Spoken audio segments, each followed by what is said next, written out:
Друзья, всем привет! Сегодняшнее видео мы посвятим рассказу еще об одном изделии, точнее о двух, которые я недавно выполнил. За моей спиной, как вы видите, это камин в мраморе, и здесь напротив ТВ-зона в том же мраморе.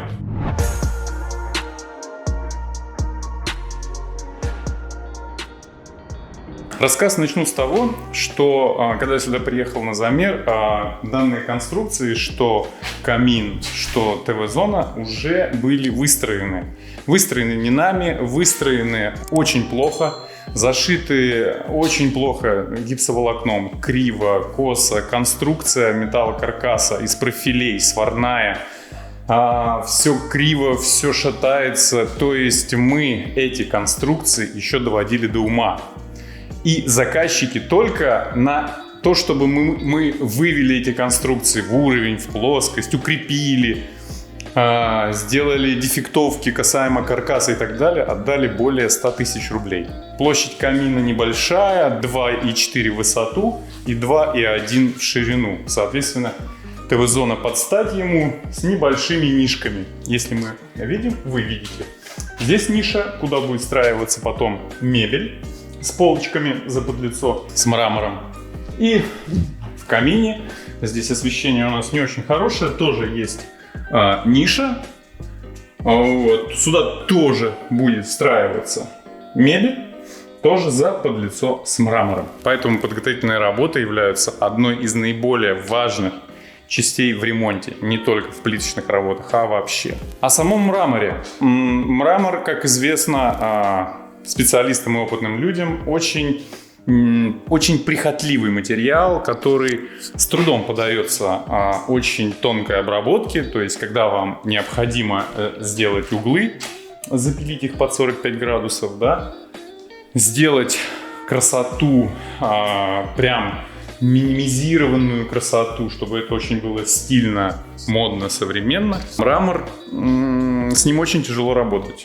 Цена вопроса с ним, конечно же, совершенно другая, нежели с тем же керамогранитом. Что касаемо данной работы на данном объекте. Здесь сверху крышка, то есть сверху тоже из мрамора. Посмотрите, какая тут тоже история, тоже уголок виден, да? Тоже вот мрамор. Про компенсационные все зазоры деформационные я сейчас расскажу. Также сделано на трубе, как видите, красота.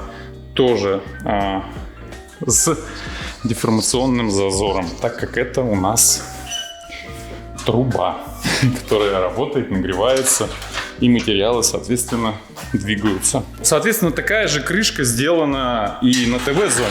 Вот она красота. Вот она. Все подзапил, все очень тонко, поэтому работать приходилось очень нервно, депрессивно. Срывался пару раз, но в итоге работу свою довел. Красота неописуемая. Данные камины, данная ТВ-зона без 45-х углов с выведением их из эпоксидной затирки под скругление, конечно же, имеют наиболее важный фактор красоты. Вот. Потому что все-таки вот данный вид изготовления угла, оформления угла, он, конечно, имеет колоссальные преимущества и с эстетической точки зрения, и с практической. После подготовительных работ, когда мы выполнили, начались облицовочные работы. По облицовке, что на камине, что на ТВ-зоне, нет ни одной целой плиты. Все резались, все шлифовались, очень много чистовых резов.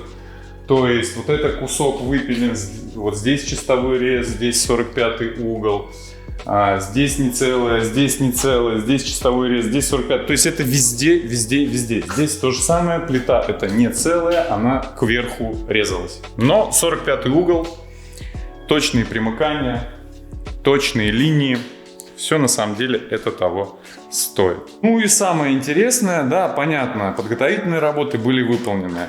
Облицовочной работой, понятно, столкнулись с кучей проблем, кучей нюансов, но все выполнили, все довели до ума, все хорошо. Но самое интересное, что камин И ТВ-зона, плитка не должна быть привязана, смыкаться, соприкасаться с брусом дома.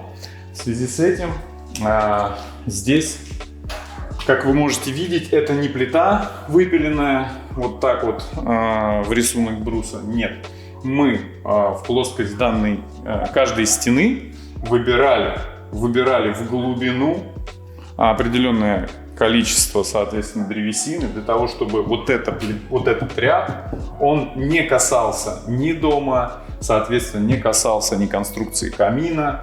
Был определенный запас по сантиметру слева, справа от плиты и также в глубину. Потом, соответственно, мы заполняли это все специальным акриловым герметиком для того, чтобы это все двигалось, дышало и имело оконченный вид или окончательный вид, красивый, прекрасный, замечательный. Потом еще этот акриловый герметик мы покрываем бесцветным лаком для защиты от ультрафиолета и тому подобное. Смотрится просто сногсшибательно. Это выполнено здесь, соответственно. Это выполнено, как вы видите, здесь. Также это выполнено и вот здесь, на ТВ-зоне, одна часть подходит сюда. Вот таким образом мы вышли из этого положения. Все получилось, на мой взгляд, прекрасно. Вот еще один нюанс, одна сложность работы в таких домах. Работа не дешевая, делал я ее практически 2 месяца. Работа еще отдалена от дома. Поэтому, к чему я это все снимаю и рассказываю? Если у вас какие-то на объекте сложные, серьезные работы с крупным форматом, макси-форматом, столешницы, камины, кухонные столешницы, столешницы в ванной, какие-то изделия из керамогранита, вы должны понимать, что это у профессионала, как и в любой другой деятельности, не будет стоить дешево. Понимаете, да? И не будет стоить так, как у большинства. Либо вы ищете реально серьезных людей, которые отнесутся к вашим материалам и к вашим хотелкам с должным пониманием, и вы им будете за это платить, либо, извините, как говорится, ищите кого подешевле. Такого рода заказы и такого рода объекты, они априори не могут стоить дешево, да? Как для многих бы это хотелось.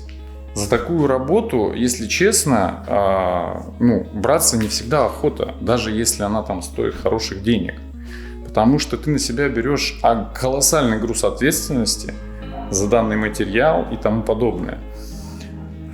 И здесь уже были казусы в работе, когда он просто ломался в руках, потому что это мрамор.